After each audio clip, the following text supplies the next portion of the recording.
Assalamualaikum warahmatullahi wabarakatuh. Waalaikumsalam warahmatullahi wabarakatuh. Alhamdulillahirabbil alamin. Wassalatu wassalamu ala asrofil anbiya'i wal mursalin wa ala alihi washabihi ajmain, amma ba'du.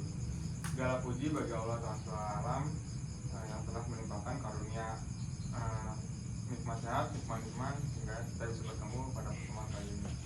Salawat serta salam tak lupa kita tunjukkan kepada baginda Nabi Muhammad Sallallahu alaihi wasallam. Dan para pengikutnya yang berjalan. Pertama-tama perkenalkan diri, nama saya Fauzan Al-Jayat dari Pendidikan Vokasional Teknik Mesin angkatan 2022. Di sini saya akan menjelaskan materi tentang wudu. Ada yang tahu syarat sahnya sholat ada apa aja? Ya, Apa Mas? Ayo silakan. niat Ya. dan wudu juga. Ya. Ya. Jadi wudu adalah salah satu syarat sahnya sholat. Di mana dalam firman Allah surat Al-Maidah ayat 6 yang berbunyi A'udzubillahi minasyaitonirrajim Bismillahirrahmanirrahim. Ya ayyuhallazina amanu idza qumtum ila biarin cowok, nggak usah anjing lah. Udah apa langsung aja. Kayak mulai ayat. Dekat aja dekat. Iya mulai ayat aja. A'udzubillahi minasyaitonirrajim. Bismillahirrahmanirrahim. Ya ayyuhallazina amanu iskuntum ila sholawati faghsilu wujuhakum wa aydikum ila marafiqi wamsahu birusikum wal jalakum. Nah, yang artinya apabila kamu hendak mengerjakan sholat, maka basuhlah mukamu dan tanganmu sampai dengan siku, dan sapulah kepalamu dan basuh kakimu sampai dengan kedua mata kaki. Di mana rukun wudu ada 6. Yang pertama ada niat, membasuh muka, membasuh kedua tangan serta siku, menyapu ke sebagian kepala, membasuh kedua kaki serta bulu kaki dan tertib. Di mana tertib yang dimaksud tidak meninggalkan salah satu di antara rukun wudu ini. Misal ketika kamu niat, ketika kamu wudu, kamu langsung membasuh muka, tidak berniat. Ada yang tahu gimana niat wudu? Mana aja lagi. Boleh. Bismillahirrahmanirrahim. Nawaitul wudu'a li rabbil arasil asrori lillahi ta'ala.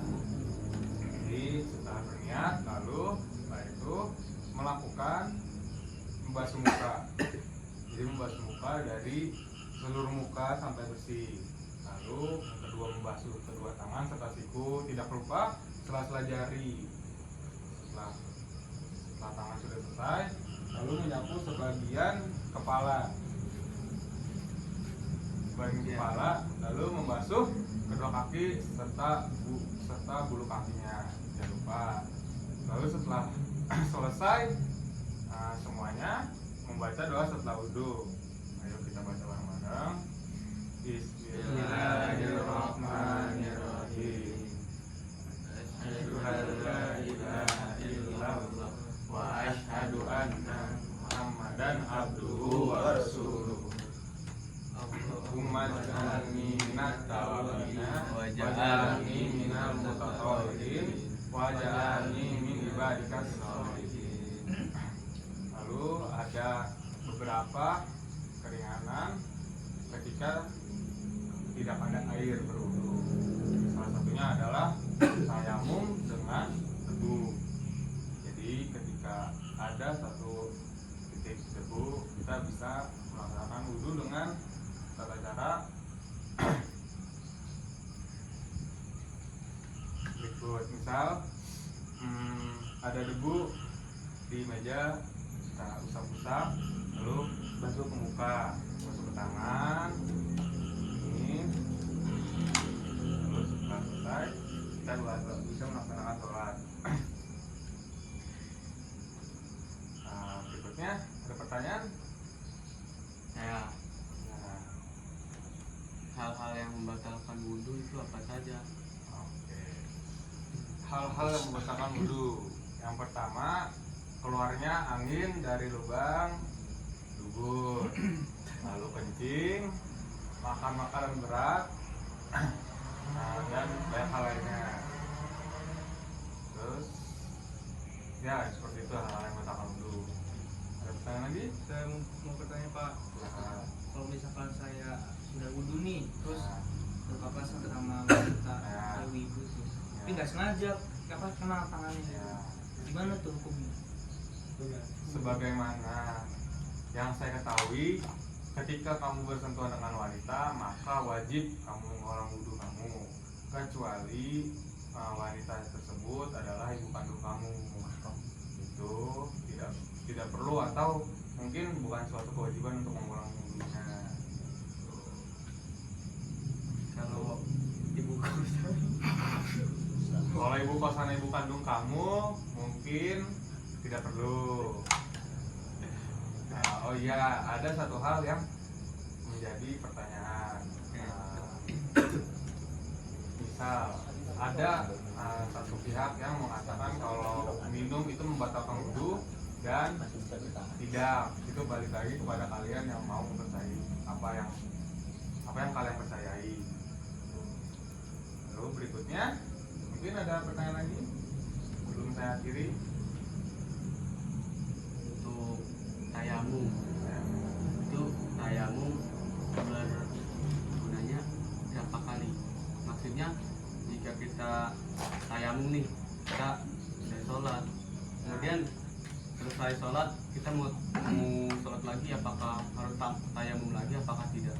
Ya, pertanyaan bagus. Jadi sama seperti halnya seperti wudhu. Jadi tayamum tidak perlu dilakukan ketika kamu tidak melakukan hal-hal yang menjadi wudhu ini batal, seperti menginjak kotoran, tadi seperti menyentuh yang bukan muhrim, lalu makan, lalu ya bisa dibilang kentut. Gitu. Ada pertanyaan lagi sebelum saya Saya tutup? mau bertanya Pak, terkait tayamum ya. Ya, Mau bertanya, apakah boleh bertayamum dan menggunakan debu vulkanik? ya. Sebenarnya boleh.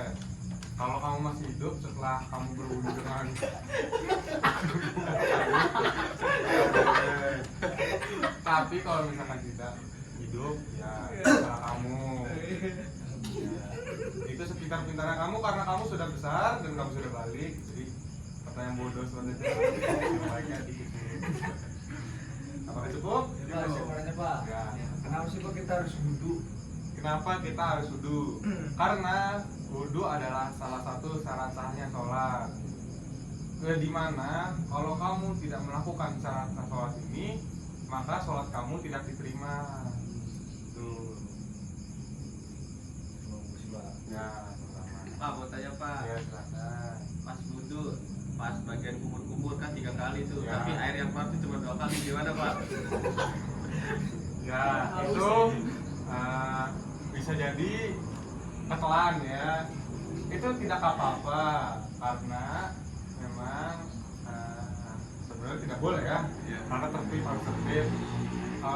Tidak boleh lagi ketika kamu melakukan itu di bulan puasa. Itu sangat dilarang. Karena ya pikir aja pakai otakmu nanti begitu. Ya Pak. Ya, udah cukup?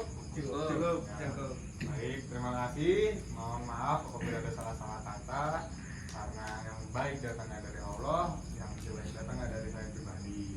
Kurang lebihnya mohon maaf. Saya tutup. Assalamualaikum warahmatullahi wabarakatuh. Waalaikumsalam warahmatullahi wabarakatuh.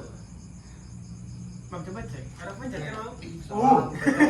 Wih, baru 6 menit, Jan. Oh, iya? Iya. Nah, di sini 9 menit aja yang Tuh. gua. Iya. 9 menit anjing.